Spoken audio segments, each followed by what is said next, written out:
In a forgotten corner of London, there is a hotel that does not appear on maps. No booking websites list it. No taxis admit knowing it. Yet somehow, people still find it. They usually arrive by mistake. That's how Daniel found it. It was late, rain falling heavily. His phone had died, and every street looked the same. When he turned a corner, the building was simply there. Tall, old, silent. A sign flickered above the door. The hollow stay. Daniel hesitated. The lobby lights were warm, inviting. Too inviting for a place this empty. Inside, there was no receptionist. Only a desk with a single bell. He rang it once. Nothing. Then, a key slid out from under the counter. On it, a tag. Room 307. Daniel frowned. I didn't ask for a room, silence answered him. Still, he took the key. The elevator opened instantly, as if waiting. Too fast. Too precise. Inside, there were no buttons. Only one glowing number. 3. The doors closed. Up. But instead of stopping, the elevator kept moving. Past floors that shouldn't exist. 2, 5, 9, 14. Until it stopped. 3. Daniel blinked. That makes no sense. The doors opened. A hallway stretched in front of him. Longer than it should be. The carpet was red. Too red. Almost wet looking. He walked forward slowly. Every door along the corridor had a number. All were blank. Except one. 307. He stopped in front of it. His hand trembled slightly as he inserted the key. Click. The door opened. Inside was a room. Normal. Too normal. A bed. A table. A mirror. And on the table, a notebook. Daniel didn't touch it immediately. Something felt wrong. Like the room was waiting for him to do something specific. Finally, he stepped closer and opened the notebook. The first page had one line. Guest 307 has arrived. Daniel froze. That's not funny. He turned the page. The second line was already written. He will read until he understands. The lights flickered once. The door behind him closed on its own. Slowly. Deliberately. Click. Locked. Daniel turned sharply. What the hell is going on? No answer. Only the sound of writing. Scratch, scratch, scratch. Coming from the notebook. Even though no one was touching it. He looked down again. New words appeared. He has noticed. The mirror in the room suddenly fogged up. And in the reflection, someone was standing behind him. But when Daniel turned, no one was there. Only the room. Only the silence. Only the notebook continuing to write itself. Daniel stepped back slowly. This isn't real. The notebook turned another page on its own. Reality is optional here. The mirror cleared again. This time, the reflection moved differently than him. It was sitting on the bed, watching him. Daniel spun around. The bed was empty, but the reflection stayed seated. Smiling. He backed away. What do you want from me?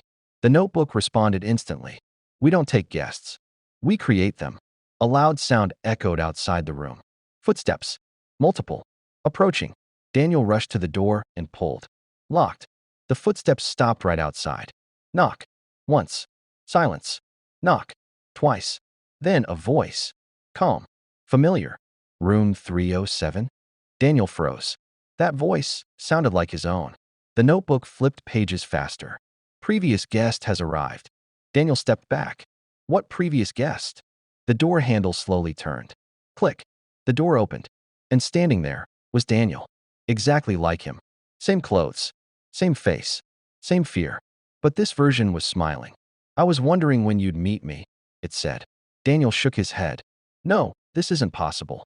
The second Daniel stepped inside. Relax. You're not the first. The mirror behind them showed both versions.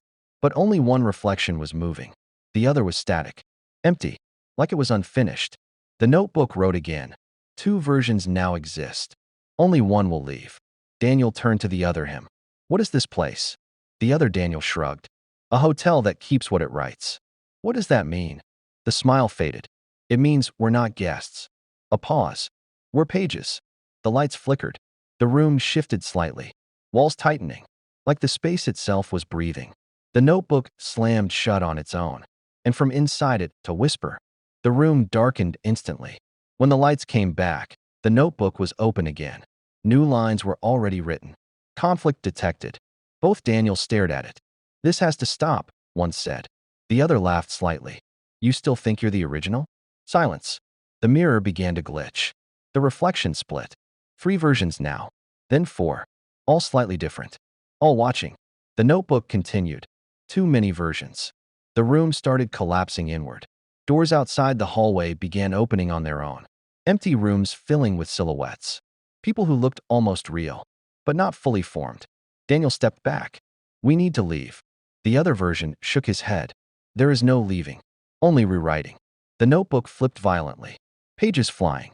Words spilling into the air like smoke. Then, everything stopped. A single line remained. Choose the final version. The room went silent. Every reflection stared at Daniel. Waiting. He understood. This is a test. The other version nodded. No, it's a correction. The lights dimmed further. One by one, the duplicates began fading, until only two remained. Daniel and the first copy. Both identical. Both real. Both unsure. The notebook closed slowly, then opened again. Final line. One leaves the hotel. A long pause.